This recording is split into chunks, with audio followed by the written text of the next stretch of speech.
to have Chrissy here today, but we've also been graced with the presence of Jordane, who has, once she found out about the conference here this weekend, she decided that she had to come from France to chat to everyone here, and not only that, learn English to be able to chat to us to come over here. So, Jordane, just give you a quick bio, is setting up the 1 in 5,000 in France.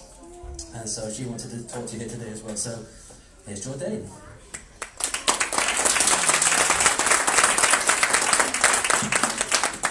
Hello, ladies and gentlemen. I want to apologize because I'm very sick.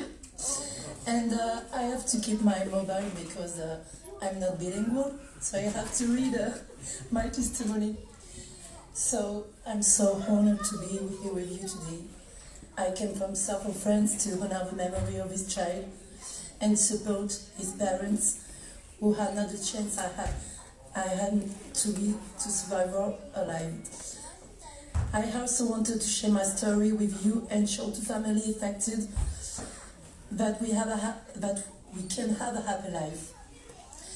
I've taken time to understand because I was not necessarily surrounded by white people until I met Greg, whose bravery allowed me to dig up myself from 6 feet under. I was born with Victor, that you know well. And, excuse me, I'm feeling very emotional and I lost my... I was born with Victor, that you know well. Despite this, I was not affected by the other animals associated to this condition. Indeed, I had hydrocephalia at birth, trachea deformity that caused me to efflux, but I couldn't swallow anything without suffocate, a lung deformity, only one kidney, and anaretrasia.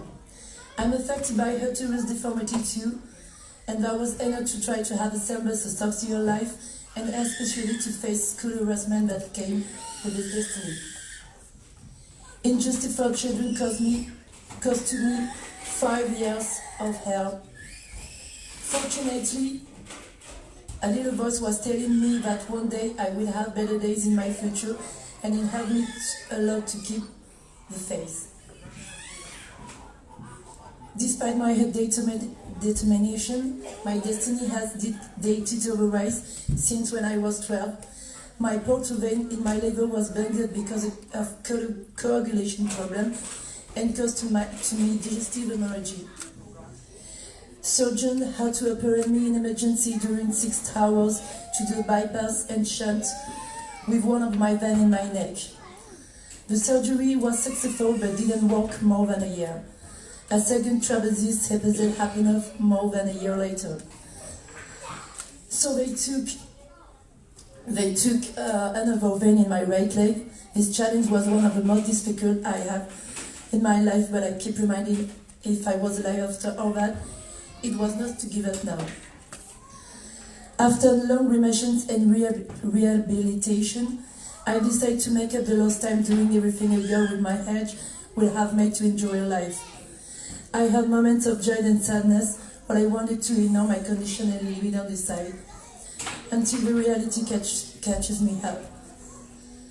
My body obviously couldn't support this life, and I had an organ descent. The higher didn't work anymore very well. At this moment, I felt like the sky had fallen on me. The floor had shifted beneath my feet. I won't ever have another normal life again. In short, everything was over.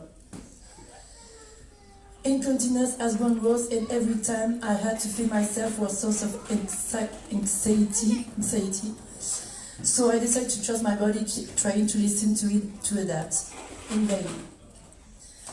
The shame was waiting to happen in every moment, especially in the intimacy I tried to share with my ex-boyfriend. My body untied in the bed and it represented the end of everything to me. I would die, I wanted, and I had to die. I was just disgusted about myself. Despite this, if I couldn't look at myself in the mirror, I wanted to look far ahead. I went to meet a specialist and I have spent a traumatic moment with him comparable to gynecology gynecological violence. But the despot was stronger than become aware. Number one who anesthetized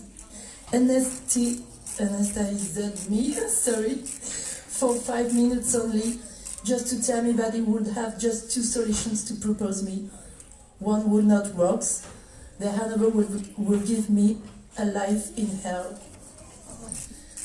An obvious lack of diplomacy, so I had undertaken research to find the surgeons who operated me 25 years ago, but they had retired. I couldn't believe in this world of overconsumption and perpetual technical progress. Nothing or anybody wouldn't be able to take rest. I was banging my head against the brick wall, and I couldn't do anything else but rely on me trying to decrypt the medical report he had just drafted. At this moment, I didn't realize how my life would become. How of sudden things made sense, therefore my robustness didn't tolerate the powerful of its reality I was facing. I discovered to an only syndrome. I discovered that almost of my health problems were associated to an only syndrome. Me was thinking that bad luck couldn't strike at any time. I was living with the sword of Damocles above my head. This news was devastating since I had become more aware of all this lost time to be afraid of every single pain that persisted more than some hours. Of how I had prevented myself to have a full life being hypochondriac. Therefore, this anxiety had certainly contributed to my worsening health But more importantly, I was feeling betrayed. I couldn't understand how a doctor I trust and told my fostery could refuse to explain me such important thing despite my requests. I want to meet again to explain me I need a more comfortable future life in connection with my woman life. Because I am still a young woman and couldn't continue living like this. He sent to me to a colleague who I told my situation again, and everything I can say is I can remember vividly this interview. The specialist almost looked at my face and replied to me it was not an emergency, and if I wanted to have a sexual life, I only had to do enemas every night before to have intercourse with my boyfriends. I was outraged and decided to don't trust the doctor anymore, to manage all alone and wait my body doesn't work anymore. There were the most difficult challenges of my entire life, but the most eye-opening too. Because I discovered many things about myself.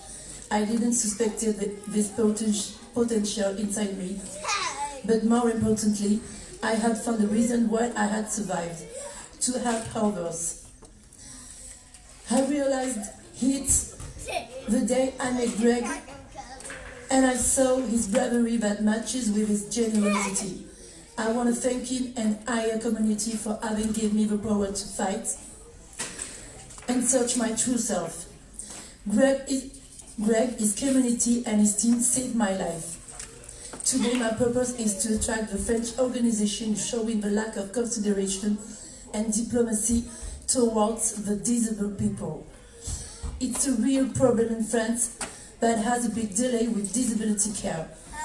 To do that, I have made the choice to ask about vocational training and information and communication between the organizations in University of Toulouse that will host me in September.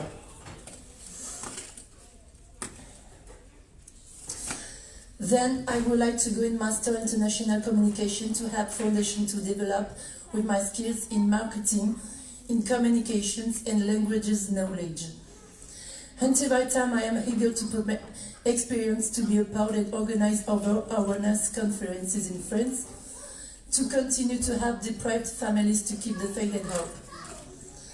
But more importantly, I would above all like that others women who don't get hurted by the same psychological violence I could feel in front of medical system, because it can destroy lives, in addition to have to fight against our health problems. I trust my colleagues arriving from the four corners of the health to spread a positive message to French systems that handle complicated mentality in our society. Yet God knows how much we are lucky about other subjects in comparison to other countries. To conclude, I like to claim, as soon as you accept who you are and you are telling it, the world will recognize you. Happiness is for right now, and your difficulties should not prevent you to enjoy what you love, because you deserve it. You deserve it as anybody else. I had to learn to change my way of thinking, to change my life, because I had understood that if we do what we've always done, we'll get what we've always gotten. That's what parents tried to make him understand, and the reason why he was so happy. I wish to express my support in this challenge. I think about the child every day. Thanks for having listened to me.